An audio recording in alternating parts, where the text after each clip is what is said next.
Hello guys, welcome back to my channel. आज हम जी नेशनलिज्म इन इंडिया का लास्ट चैप्टर कर रहे हैं, जिसके तीन टॉपिक्स हैं। सबसे पहला टॉपिक है कम्युनलिज्म इन इंडियन पॉलिटिक्स।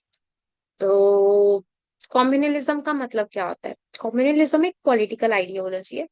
इसका मतलब ये होता है that places one religious community interest above national unity and secularism, often leading to marginalization of other communities। तो communalism मतलब होता है गिविंग रिलीजियस प्रेफरेंसेस, मतलब धर्म के आधार पर प्रेफरेंस देना। और जो ब्रिटिशर्स थे उनको पता था इंडिया का बॉर्न ऑफ कंटेंशन है।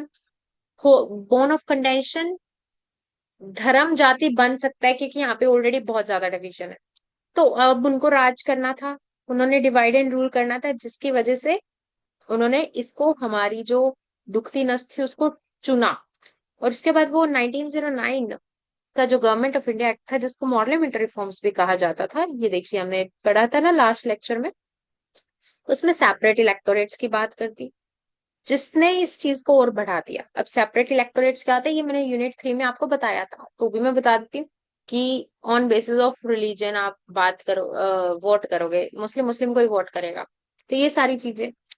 तो अब हिंदू महासभा थी, अब हिंदू महासभा और मुस्लिम लीग, अब एक हिंदुओं की होगी एक मुस्लिम की होगी। तो इन सारी चीजों ने कम्युनलिज्म को और भी बढ़ा दिया। तो ऐसा बोला जाता है कि इसकी वजह से बहुत मैसिव वायलेंस हुए, और इसका एज अ रिजल्ट क्या निकला था? पार्टीशन इन 1947। और ये चीज हमें क्लियर किया।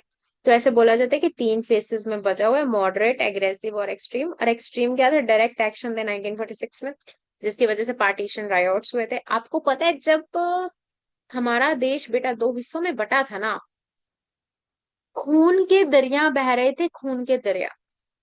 पार्टीशन हो गई है, अब तो शांति से रह लो। नहीं नहीं नहीं, तुम्हें क्या लगता है कि पार्टीशन बहुत इजी हो जाएगी? ब्रिटिशर्स ने हमारे साथ एक खेल खेला था जिसमें हम पिस गए। बेसिकली ये था, जो पंजाब का एरिया था बॉर्डर वाला, जो दिल्ली का एरिया था, और उधर से जो पाकिस्तान का ईस्टर्न बाउंड्री लग रहा था। इंडिया की वेस्टर्न बाउंड्री तो पाकिस्तान की ईस्टर्न बाउंड्री लग रही थी। वो बेटा जो बाउंड्री थी ना, वहां पे जो दंगे हुए हैं, वहां पे ऑनर किलिंग हुई है। लड़कियों को जिंदा मार दिया जाता था, जला दिया जाता था, जस्ट फॉर द सेक कि उनकी फैमिली की इज्जत बनी रहे। क्योंकि अगर हिंदू लड़की है तो मुस्लिम के हाथ लग गई, मुस्लिम है तो हिंदू के हाथ लग गई, तो वो बचेगी नहीं, उसका रेप कर दिया जाएगा। ये हाल थे उस टाइम पे।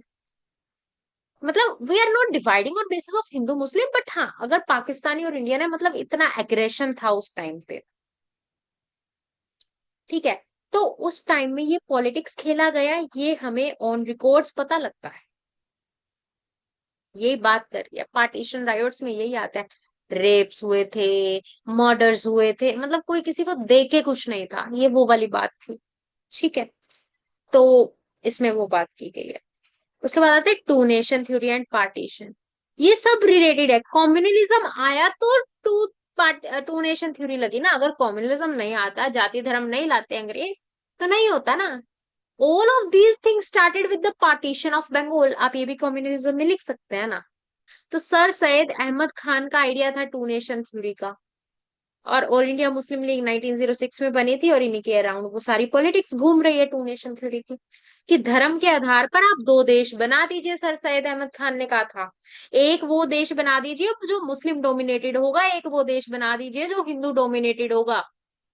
तो हिंदू डोमिनेटेड बन गया हिंदुस्तान, मुस्लिम डोमिनेटेड बन गया पाकिस्तान एंड बांग्लादेश। पहले बांग्लादेश का ही हिस्सा था पाकिस्तान, सॉरी पाकिस्तान का हिस्सा ही था बांग्लादेश ना। वो तो 1971 का वॉर हुआ तो वो खेला पलट गया। तो ये था टू नेशन थ्योरी, जो सर सैयद अहमद खान का था। को एग्जिस्टेंस देखो, उन्होंने बोला कि पीसफुली एग्जिस्ट ही नहीं कर सकते इतने डिफरेंट डिफरेंट कल्चर, रिलीजन, धर्म के लोग। तो इसलिए। तो उसके बाद लाहौर रेजोल्यूशन, मोहम्मद अली जिन्ना ने बहुत फोर्स किया कि नहीं हमें करना है। उसके बाद बहुत सारी नेगोशिएशन हुई, क्रिप्स मिशन, कैबिनेट मिशन, बहुत कुछ हुआ। लेकिन फिर डायरेक्ट एक्शन भी आया 1947 में, called by Muslim League, resulted in large scale riot, especially in Calcutta, and marked the beginning of irreversible communal violence। जिसके बाद से हो गया कि नहीं अब तो हो ही नहीं सकता था। फिर माउंट बैटन प्लान आया 3 जून 1947 में, जिसके बाद से हाँ ठीक है, हम टू नेशन थ्योरी को एक्सेप्ट करते हैं, और अभी से दो देश बनेंगे। ठीक है। लाहौर रेजोल्यूशन 1940 में मोहम्मद अली जिन्ना की सुपरविजन में उन्होंने डिमांड की थी सबसे पहली, ठीक है। उन्होंने क्यों कहा था? उन्होंने कहा था कि मुस्लिम जो है वो एक माइनॉरिटी रिलीजन है इंडिया में, हिंदू मेजोरिटी में है, इसलिए।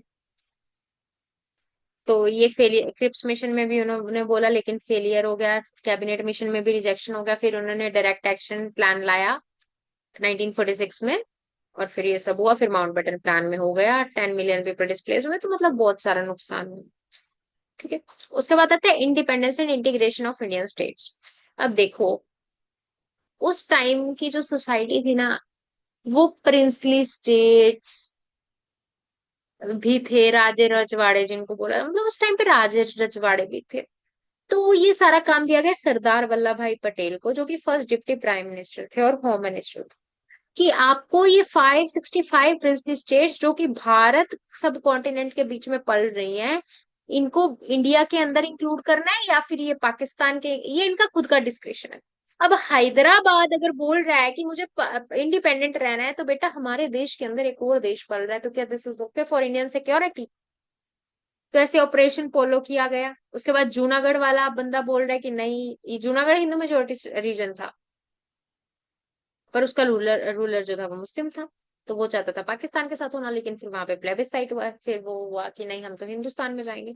जम्मू कश्मीर का रोला आज जो आज तक खत्म नहीं हुआ, महाराज हरि सिंह जी ने पता नहीं क्या कर दिया, इंस्ट्रूमेंट ऑफ एक्सेशन साइन कर दिए, लेकिन वो एरिया पंजाब भारत को आज तक नहीं मिला। तो ये सब है इसमें। तो होपफुली आपको ये टॉपिक समझ आ गए होंगे, एक ब्रीफ डिस्क्रिप्शन है, आपको इसके बीच में ये डिप्लोमेसी वगैरह चैलेंजेस क्या है, ये सब आपको टॉपिक्स मिल जाएंगे। तो होपफुली आपको ये समझ आ गया होगा, ठीक है। तो अभी आपका तो सिलेबस खत्म हो चुका है।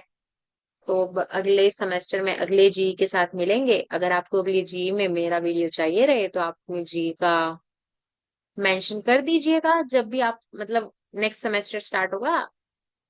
अगर सेकंड में हो तो थर्ड में, अगर फोर्थ सेमेस्टर में हो तो फिफ्थ में। तो जो भी आप लोगे आप अपने जी का नाम मेंशन कर दीजिएगा, आपको ऐसे ही शॉर्ट 10-12 मिनट की वीडियो में पूरा यूनिट कंप्लीट करा दिया जाएगा, नोट्स मिल जाएंगे। आप मेरे को मेरे टेलीग्राम पे मैसेज कर देना, आपको दे दिया जाएगा। और अगर आपके किसी फ्रेंड का ज्योग्राफी भी जी है तो आप उसका नेम मेंशन कर सकते हैं, हम उस पर भी वीडियो लेक्चर्स बना सकते हैं। Okay, thank you so much, take care and do subscribe, like and share, bye, all the best for your exam.